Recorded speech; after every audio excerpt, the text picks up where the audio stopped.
ጤና ይስጥልኝ ክቡራን አድማጮች፣ የሰዓቱን ሰበር መረጃ እየቀርብ ያለው እስከ ፍጻሜ አብራችሁን ቆዩ። ክቡራን አድማጮች የዩቲዩብ ቻናሌን ሰብስክራይብ እንዲሁም የደወል ምልክቷን መጫኑን አትዘንጉ። ወደ መረጃ አለፉ። ጠቅላይ ሚኒስትር ቢንያሚን ኔታንያሁ ኃይለኛ ዘመቻ ያሉት በጋዛ ሰርጥ መጀመሩን ማረጋገጣቸውን ተከትሎ እስራኤል በጋዛ ከተማ ላይ የምትፈጽመውን ከባድ የአየር ድብደባ አጠናክራለች። የእስራኤል መከላከያ ሚኒስትር ኢዝራኤል ካትዝ በኤክስ ላይ ጋዛ እየነደደች ነው ሲሉ አስፍረዋል። ከአንድ ሳምንት በኋላ 2 ዓመት የሚሞላው እስራኤል በጋዛ ላይ እያካሄደችው ያለው መጠነ ሰፊ ወታደራዊ ዘመቻ አሁን ተባብሶ ቀጥሏል። እስራኤል ጋዛን ለመቆጣጠር ባወጣችው እቅድ መሰረት ከባድ የአየር ድብደባና የእግረኛ ሰራዊት ጥቃት በጋዛ ላይ ከፍታለች። በዚህም ጋዛ ውስጥ ያሉ ህንፃዎች በእስራኤል የጦር አውሮፕላኖች እየወደሙ ሲሆኑ ይህንንም የእስራኤል የመከላከያ ሚኒስትር ኢዝራኤል ካትዝ ጋዛ እየነደደች ነው ሲሉ ገልጸውታል። መስከረም 26 2016 ዓ.ም ሐማስ ባልጠበቀ ሁኔታ በእስራኤል ላይ የፈጸመውን ጥቃት ተከትሎ 1200 ሰዎችን ከገደለና 251 ሰዎችን ካገተ በኋላ እስራኤል በጋዛ ላይ ከባድ ጥቃት ስትፈጽም ቆይታለች። በሐማስ የሚመራው የጋዛ ጤና ሚኒስቴር እንዳለው ከ60 ሺህ በላይ የጋዛ ነዋሪዎችን ተገድለዋል። አሁን የተከፈተው ጥቃት ደግሞ የሚሞቱትን ሰዎች ቁጥር እንዲጨምረው ተሰግቷል። እነዚህ ፎቶግራፎች በጋዛ ውስጥ ያለውን ሁኔታ በጥቂት የሚያሳዩ ናቸው።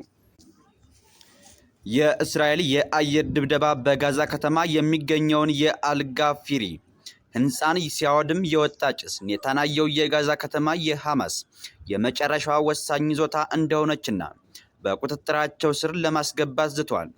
ነገር ግን ይህን እቅዳቸው ዓለም አቀፍ ትችት አስከትሎባቸዋል።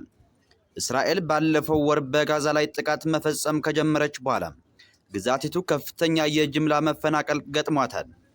የአየር ጥቃቱ በቀጠለበት ጊዜ በሺዎች የሚቆጠሩ ቤተሰቦች ወደ ደቡባዊ ጋዛ ለመጓዝ እየሞከሩ ነው። የእስራኤል ሰራዊት ነዋሪዎች ከጋዛ ለቀው እንዲወጡ ካዘዘ በኋላ በርካታ ረጅም ህንፃዎች በአየር ጥቃት ተመትተዋል። እስራኤል በጋዛ ከተማ ላይ ጥቃት የከፈተችው የአሜሪካው የውጭ ጉዳይ ሚኒስትር ማርኮ ሩቢዮ እስራኤል ውስጥ ከኔታንያሁ ጋር በተወያዩበት ወቅት ነው።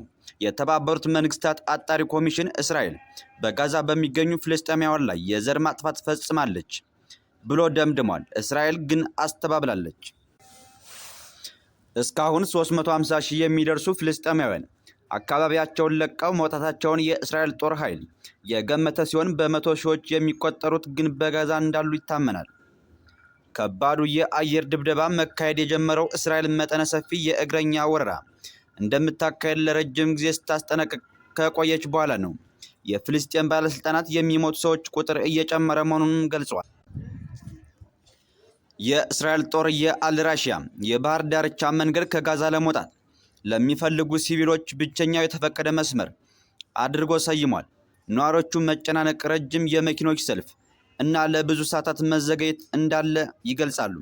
በርካታ ቤተሰቦች በመንገድ ዳር ቆመው ያሉት የአየር ጥቃቱ በቀጠለበት ጊዜ ሲል የቢቢሲ ጋዛ ዘጋቢ ራሺድ አቡ አሉፍ ተናግሯል። ክቡራን አድማጮች ብታደምጡ ያልኩት አጭር ሰበር መረጃ እስካሁን የሰማችሁት ነው። ክቡራን አድማጮች የዩቲዩብ ቻናሌን ሰብስክራይብ እንዲሁም የደወል ምልክቷን መጫኑን አትዘንጉ። ከሰዓታት በኋላ እስክንገናኝ በያለንበት የዓለም ዳርቻ ሰላም እንቆይ።